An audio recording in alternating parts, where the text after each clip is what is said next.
Welcome to the most exciting episode of the entire fantasy football offseason. We're talking running backs. We're talking top 10 fantasy football running backs, non-consensus style, meaning I am laying these running backs out as if how I were to draft them. So my number one guy is going to be who I would draft if I saw it on the board first overall. Does that make sense? Guys, listen, if you do copy and paste rankings, it's not going to help you. Last year, Dalvin Cook was a top 10 running back on the consensus rankings, and guess where he finished?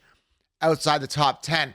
Jonathan Taylor was first overall last year on the consensus, on the consensus rankings. Guess where Jonathan Taylor finished? Outside the top 30. Okay? Also, DeAndre Swift last year was a top 8 running back in PPR.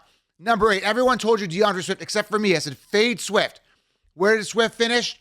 Way outside the top 10. Okay, also, Rashad Penny, I think he was a top 15 guy. He was ranked ahead of Kenneth Walker, who finished on top. Walker smashed Penny. I told you to avoid Penny. So guys, rankings don't help yet. Everybody's telling you the same thing.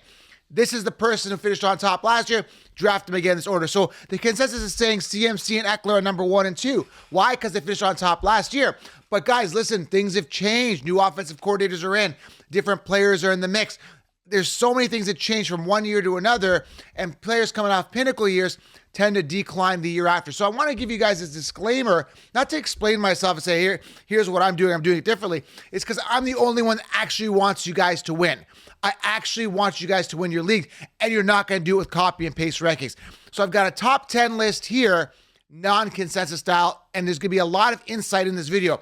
This is that video you really want to pay attention to what I'm saying, because there's a lot of insight here that's going to help you guys. Last year, like I said, avoid Penny, draft Walker. I got some really, really good insight here for you in this episode, including giving you guys some running back sleepers as well. I'm ready to dive in, guys. Big episode. We're talking running backs. Fantasy football is here, guys. We are just a couple weeks away from the season.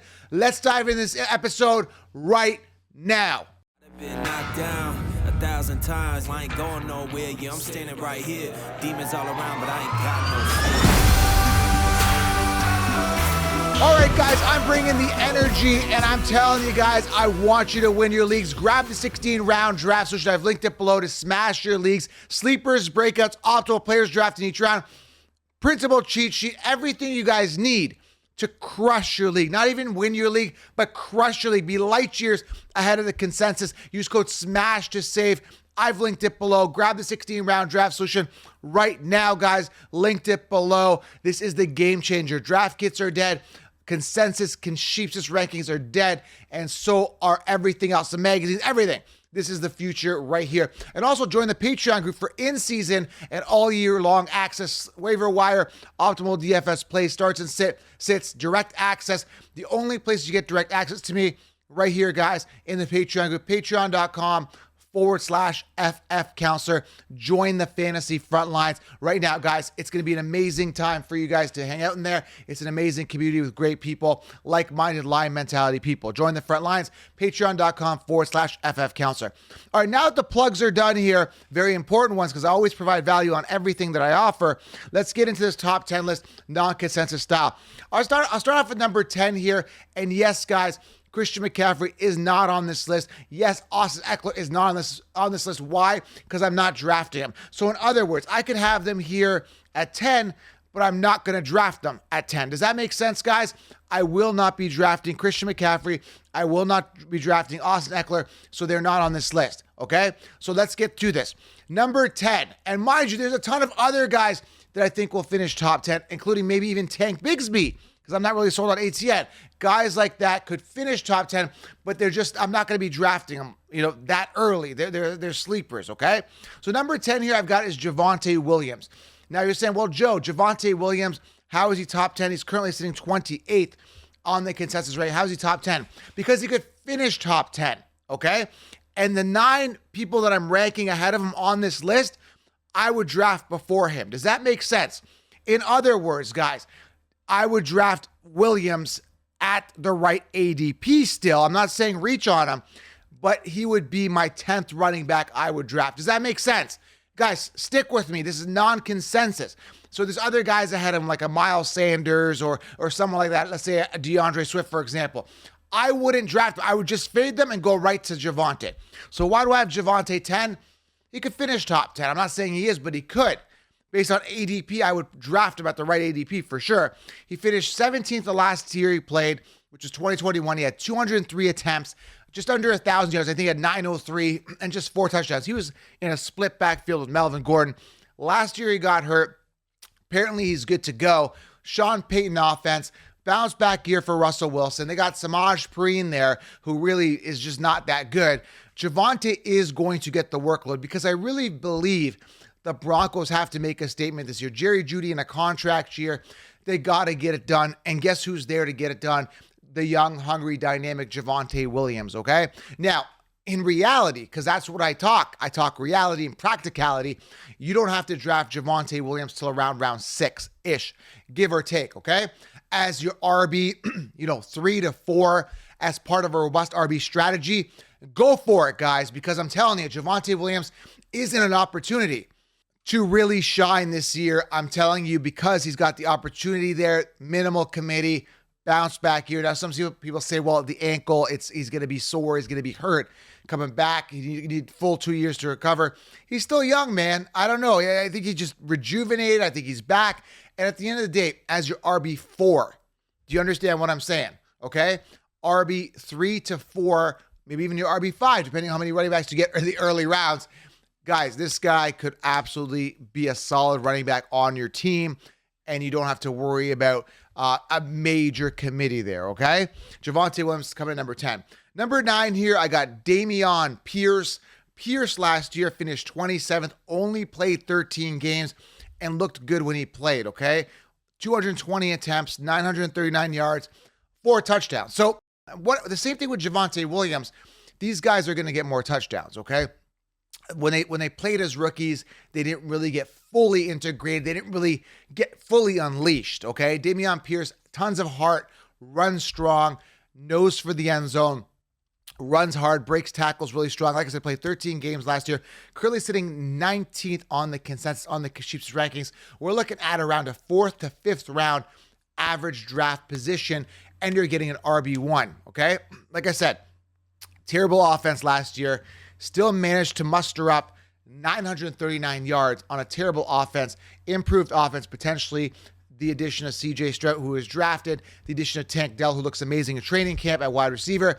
They've got some options, Nico Collins, Robert Woods, to spread the defense back a little bit now and, threaten the defenses with some runs with Dameon Pierce, who could get it done significantly in the run game and get that volume. Now he's got Devin Singletary, who absolutely sucks as the running back behind him. But again, when you're looking at a league where there's a ton of committees, it's a small committee to contend with, okay? So, like I said, if the running backs ahead, the guys I'm going to mention at 8 to 1 here on this list are gone, then I'm looking at a Dameon Pierce next in order. Does that make sense? And I'm omitting pretty much the guys that aren't on this list, if that makes sense, okay? Dameon Pierce coming at number 9, tons of upside, minimal committee, tons of heart, great opportunity, and the volume will be there, right? Number 8. Now, again, this is what I told you. There's a lot of information in this podcast because I'm going to talk about guys. Number 8 is Breece Hall. Now, there's a lot of question marks with Breece Hall. 1 year removed from his injury. I think he had his surgery in November on his knee, and he's back. Okay, he's back. He's off PUP list. Now, what really ticks me off about this is that they acquired Dalvin Cook at $8.6 million when they don't need Dalvin Cook, who's washed up at the end of his career. Now, some people will debate me and say, well, no, Joe, Dalvin Cook is not washed up. I'm going to come back and say, yes, he is. He's only finished 1 season in his entire career, which happens to be last year. That was his last hurrah year. Finished, I think, 11th in PPR amongst running backs. Again, finishing outside that top 10. All right, this is a guy that can't stay on the field to save his life. He's going to get hurt. He's going to get banged up. The only thing that's going to save him is the fact that he might not see a lot of playing time. Now, I imagine at the beginning of the year, it's going to be almost a 60-40 split in the favor of Breece Hall. Dalvin Cook is going to get his fair share of volume. And I understand that, It's a political thing. It's Dalvin Cook. He's a veteran, blah, blah, blah. We paid him $9 million, blah, blah, blah. But the better talent will rise above, and that is Breece Hall. So I see Breece Hall being a league winner. It's just that I'm a little buzz-killed with Dalvin Cook. And when I give advice, I'm not just giving advice based on like, these are the rankings, draft him in that order, go for it. If you do draft Breece Hall, he's coming off typically in round 3 to 4. People are hesitating now a little bit more, sitting at RB16 now. He was a top 10, now pushed out of the top 10, sitting at RB16 amongst running backs in PPR. If you do draft him, make sure he is your RB3 as part of a robust RB strategy, meaning you have to draft 2 other running backs, 2 of which could be any of the 2 I'm going to mention here in this video, above Breece Hall. Does that make sense? Guys, I'm laying it out practically for you. I'm not just going to say, hey, draft, go 0 RB, get your Devontae Adams who's coming off a pinnacle year, get your Jefferson who's coming off a pinnacle year, you got your 2 wide receivers, or those are both coming off in round 1. So you go Jefferson and you go someone else in round 2, let's say Amon, who I like Amon, by the way. And then you go Breece Hall as your RB1. A little risky if you ask me. So I make sure that your roster is balanced and you mitigate the risk, okay? You don't want to have a risky running back as your RB1. And so many people are doing that. They're going 0 RB. Do you go 0 RB or a robust? 100% go robust. It's the most scarce position. I did a video on this because if you go 0 RB, your best running backs around are going to be risky guys. Your Miles Sanders, your J.K. Dobbins, your Cam Akers, who's kind of boom or bust, of course. You're going to be taking a huge risk if you go 0 RB because those workhorse running backs, particularly the guys I'm mentioning here, are going to be gone. So number 8 here, guys, again, I'm providing value. I'm giving you fantasy football draft strategy as well. And that's why the 16-round draft solution is the real deal. I lay it all out there so you have an optimal roster. Now, people have been sending me their rosters. They look absolutely amazing. They have a backup plan for a backup plan. I look at their quarterback. They got their ace quarterback. They got their backup. Look at their tight end. They're backed up there. If they missed out on Kelsey, you got to have a strategy for tight ends, right? Everything is there, right? You're aiming high on the depth chart. Everything is laid out in 16-round draft solution. I've linked it below. Use code SMASH4SAVE. Make sure you guys secure that solution, all right? All right, so Breece Hall, number 8, again, as your RB3 with upside. Number 7 here, the only hindrance I have against this guy is that he's in a committee, which I'll explain in a second, is Jahmyr Gibbs, okay? I've talked about him in all my videos. If you're new to the channel, make sure you guys subscribe, thumbs up. It really helps the channel.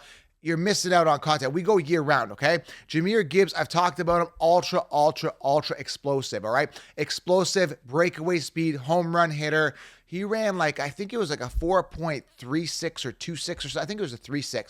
It was really, go look at his 40-yard dash. Maybe I got to pull it up later, but I don't want to pull up the computer. I'm in the zone. I'm honed in, right? Jahmyr Gibbs is fast.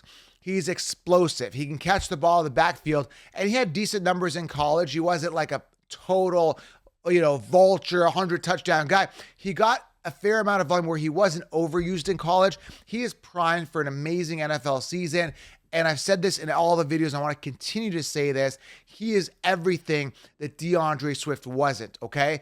DeAndre Swift sucks, can't stay healthy. Everyone told you to draft DeAndre Swift last year as a first RB1, round 1, end of round 1 pick, top 8 pick as your RB1. I'm telling you, Jahmyr Gibbs is better. They've improved. They've done it right this time, the Lions have, and you're getting him later. Now, he was typically coming off round 3. His ADP has jumped up to round 2. He may fall to round 3. Now, I've been doing a lot of coaching calls. If you guys want coaching calls, DM me the word direct on Instagram. We do a 30-minute call, and I've been talking to a lot of people, and people are saying, well, my league mates are going to sleep on Jahmyr Gibbs. If that's, you got to feel out your league. If your league is full with a bunch of sheep, you could steal him later. But in a professional, not a professional, but people that know their stuff or listen to this podcast are going to be drafting him a lot earlier. Is there a chance he could bust? Anything can happen, right? Montgomery's there. The problem is what people think is that Montgomery is going to come out and do the exact same thing Williams did around the goal line, 18 touchdowns type thing. While Montgomery's going to be getting a lot of goal line work, I totally, in another situation like Breece, similar situation with Breece, I believe talent rises. I think Jahmyr Gibbs is going to be on the field a lot. I think he's going to be used a lot in the receiving game, and he'll be used around the goal line as well. So I think it's going to be a good blend and mix near the goal line, and I do believe Jahmyr Gibbs will be getting a bulk of the work, 70-30. Again, could be wrong, but you don't invest in a person, in round 1. And, you had other positions to address. They really like Jahmyr Gibbs, and I think he's definitely going to finish top 10. Currently sitting number 14 on their rankings. Love him, okay? Number 6, and I'm going to address the issues in the elephant in the room with this guy, is Najee Harris, okay? Najee Harris is currently sitting number 6. The elephant in the room is Jaylen Warren. Now, I was reading some news headlines that, everyone's saying, well, Jaylen Warren might dip in.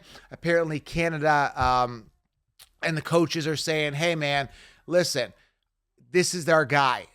Najee's our guy. But the problem is Jaylen Warren had that really big breakout run in preseason, looked explosive, looked good. And what I think is that I think he's going to dip in a little bit into the volume, a little bit more than we were expecting him to be, whereas Najee was the full workhorse his entire career, 2 years. Remember he had that really good rookie season, 1,200 yards, tons of attempts, 270 plus attempts. He's going to get attempts. There's no doubt about it. Jaylen, I think, will get integrated a little bit more, right? And I don't really believe what coaches say. I typically don't. But again, Najee's still a good second-round value, going to eat. What concerns me is his lack of explosiveness, his 3.8 yards per carry the past couple years. Not the most attractive trait when you're looking at a running back. But again, RB2, volume guy, you're going to get him. Now, again, there's another headline in the news saying that they asked him what he thought of Jaylen Warren, and I don't know what the exact quote is, what he's like, he's okay or so. I can't remember these. Go look it up. Anyway, there seems to be some tension in the locker room. Now, I don't know whether it's Najee being jealous of Jaylen Warren. Let me know in the comments, guys, if you heard anything about this. But yeah, I don't know if it's just a jealousy thing or he's not really pumping up Jaylen Warren due to the competition of the backfield.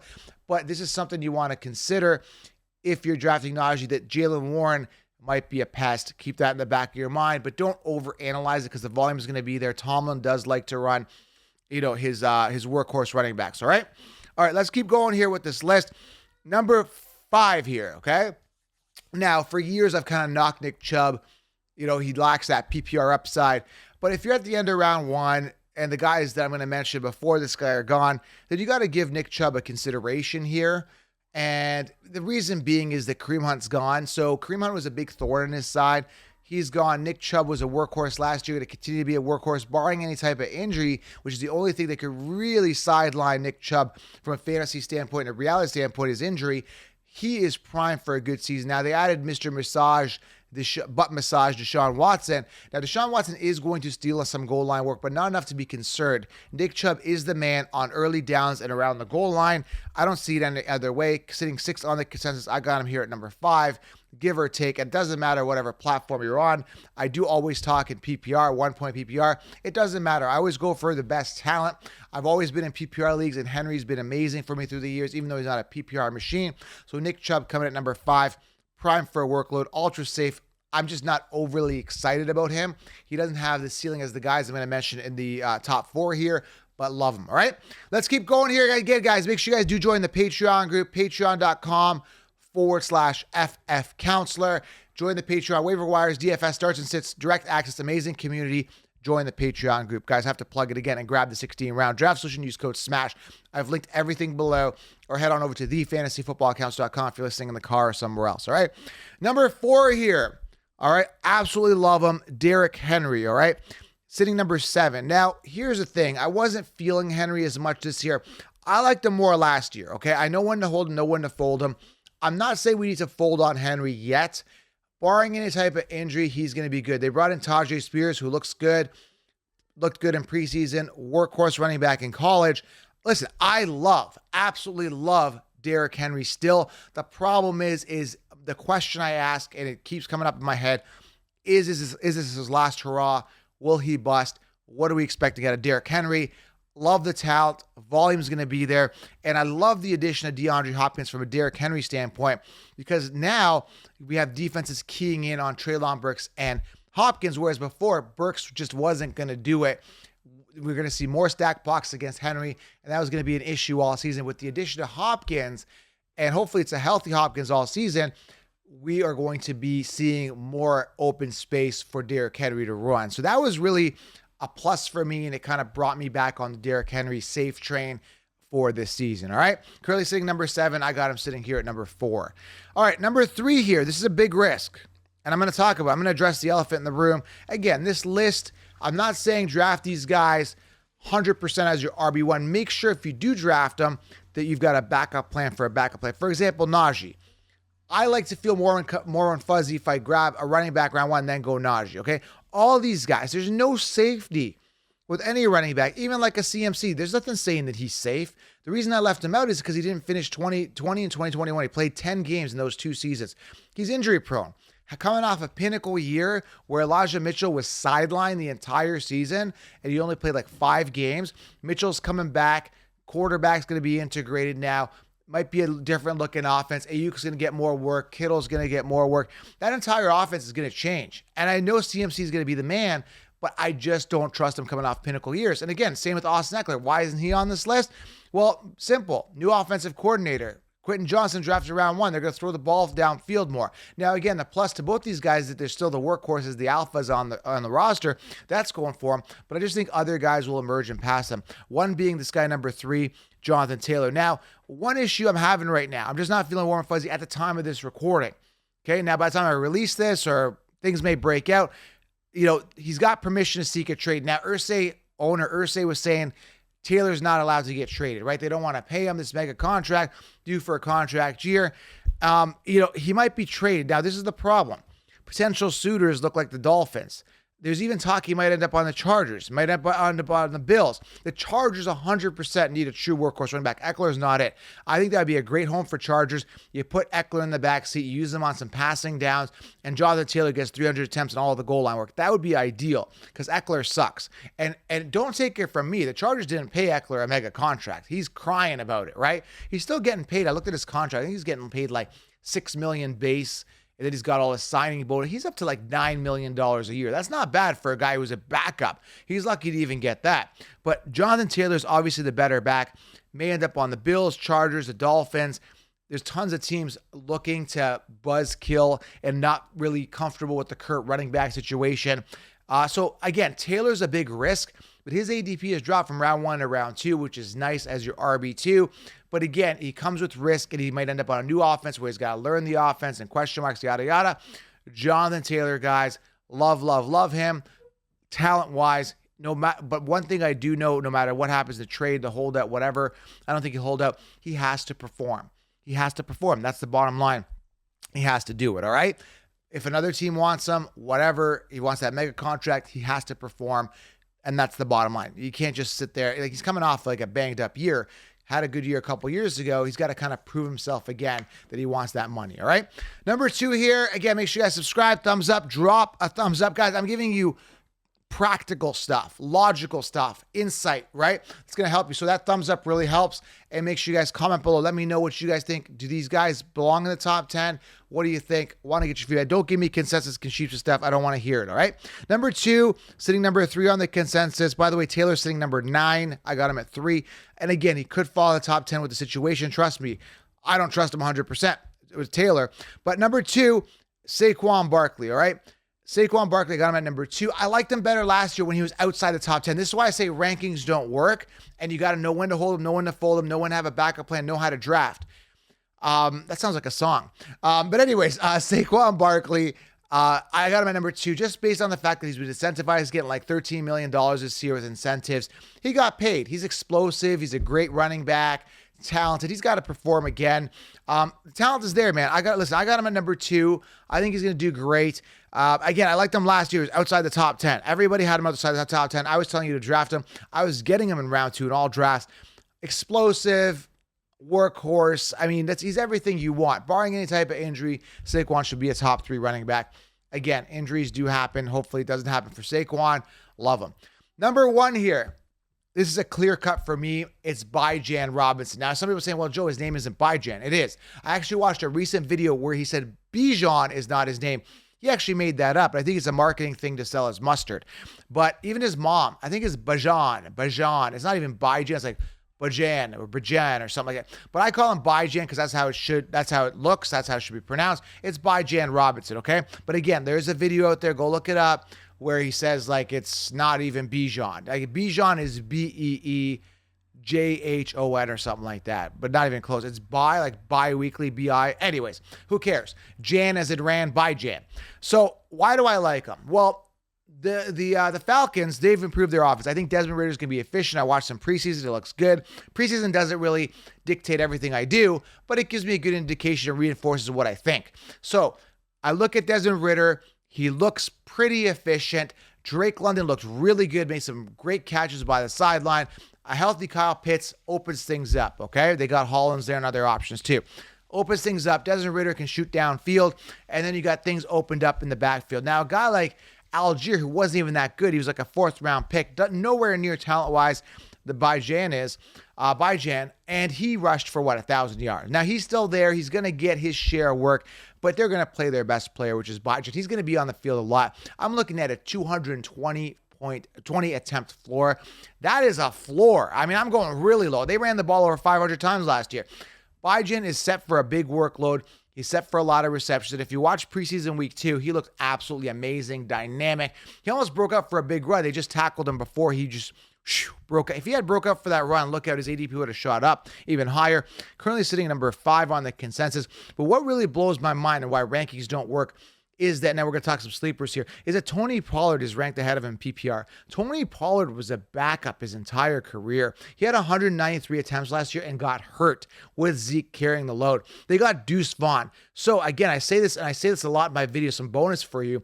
Fade ATN, he sucks, was crap last year. Fade Pollard, fade these guys. Grab Bigsby and Deuce Vaughn later. You're going to thank me later because you're getting them for immense value. Just to put it in perspective, Deuce Vaughn is sitting, at the time of this recording, number 73 amongst running backs, okay?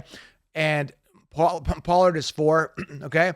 Tank Bigsby is sitting 51st on the consensus consensus rankings. ATN is 13th. I want you guys to remember that, okay? I want you to make a mental note. ATN 13, Bigsby 51, Deuce Vaughn 73, Tony Pollard number 4. Make a note of that because at the end of the day, I believe Deuce Vaughn and Tank Bigsby are way more talented than Tony Pollard and Travis Etienne. And I can get them later. I can stash them after I've got the workhorses that I've talked, some of the workhorses that I've talked about right here, right? So Bijan, talented, high draft capital, ultra explosive, amazing. He's going to get the workload. He's young. He's dynamic. He's everything I've ever wanted in a running back. Mind you, Algier and Patterson may be pests, but they're small pests in the big scheme of things. When you look at other committees that other people have to contend with, it's kind of a perfect storm there for Bijan. All right, top 10 running backs there. There's some fantasy football 2023 rankings for you, RB rankings, but rankings don't help you guys. They're non-consensus rankings. Make sure you draft them at the right ADP. Grab 16 round. It'll clear everything up. 16 round draft solution. I've linked it below. Make sure you guys subscribe, thumbs up, and drop a comment below. Let me know who you're drafting first overall. And is it a running back? Are you going robust or bust? I recommend you go robust RB, meaning 3 running backs in the first 4 picks. Make sure you solidify the most scarce position, which is the famous running back position. Subscribe, thumbs up. I appreciate you guys. I hope you guys enjoyed the show. Fantasy's here.